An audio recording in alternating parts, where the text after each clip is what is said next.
ever wonder why you sometimes need that slice of cake or piece of chocolate?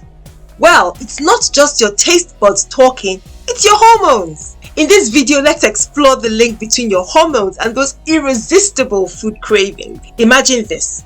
Hormones are like tiny messengers going all around your body. Some, like this one, ghrelin, make your tummy growl saying, "Feed me, feed me." Others, like leptin here, tap your brain, signaling, "Stop, that's enough, stop." Usually, these hormones and others work together to guide your appetite and keep you fueled and satisfied. But often, being full and satisfied is not enough, and something seems to bypass these hormones, subjecting your eating habits to it. So let's talk about hormones and emotional eating. Think about the last time you had a stressful day.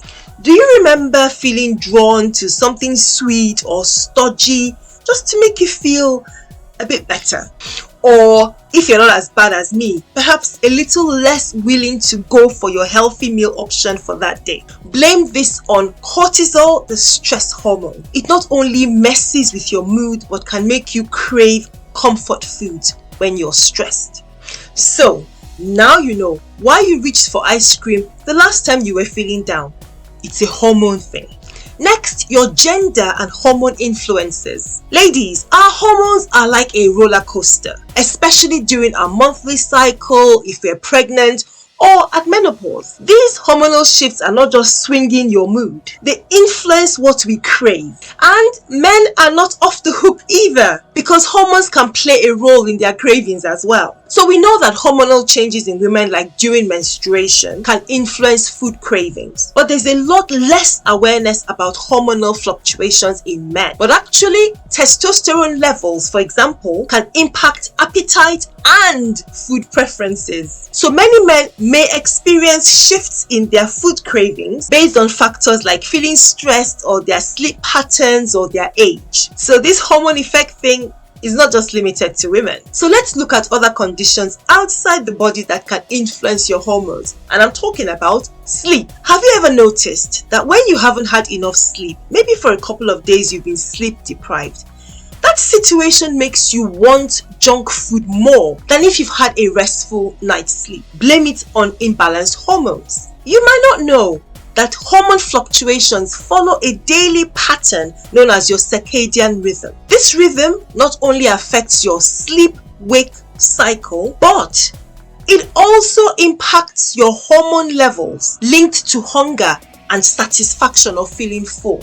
And so your cravings might not only be about what you eat, but also when you eat. I say this because understanding how your body's internal clock influences your food cravings can help you to manage them effectively. On the other hand, what is something that does the exact opposite to what sleep deprivation leads to? It's exercise. Exercise helps to regulate your hormones and keep those cravings in check. Let's not forget that our surroundings and food advertisements that we see, which influence what our hormones demand. Because what you crave is not just about you, it's also about your culture and what your society tells you to eat. Those advertisements and food trends, they're like puppet masters pulling the strings of our cravings. They stimulate the interest of our brain, activating the triggers that push us to desire certain types of food, even when we are not hungry. Be conscious of those influences. Too much of these hormone-driven cravings can lead to health problems, of course, like obesity and metabolic problems. So please remember, it's not just about wanting that extra slice of pizza, it's also about the potential long-term health implications it can have. But here's the good news, we can control the craving. Eating a balanced diet, moving your body, getting enough sleep, and practicing mindfulness are just a few ways that you can help to maintain your hormone balance and avoid those dangerous food cravings. For us women, being aware of the demands that those hormone fluctuations in our bodies place on our desires helps us to plan ahead so we can reach for a healthier substitute, or if we choose to eat those sweet or densely packed carbs, it in moderation and not in excessive amounts. It's all about understanding your body's signals and giving it what it needs and not what it craves. Before we finish, let's take a look at the impact of dieting on our hormones and cravings. Dieting is often seen as a battle of your willpower against cravings. But did you know about the psychological impact of diet, particularly restrictive diet,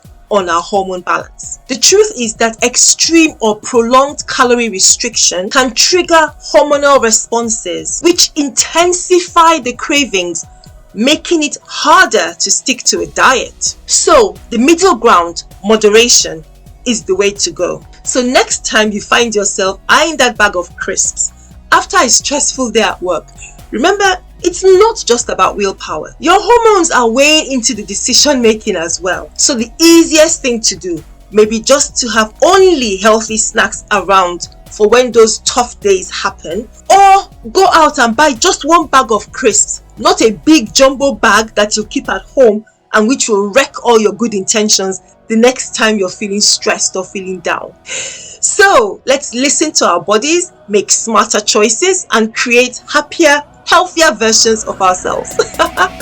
Thanks for watching. I'll see you again soon.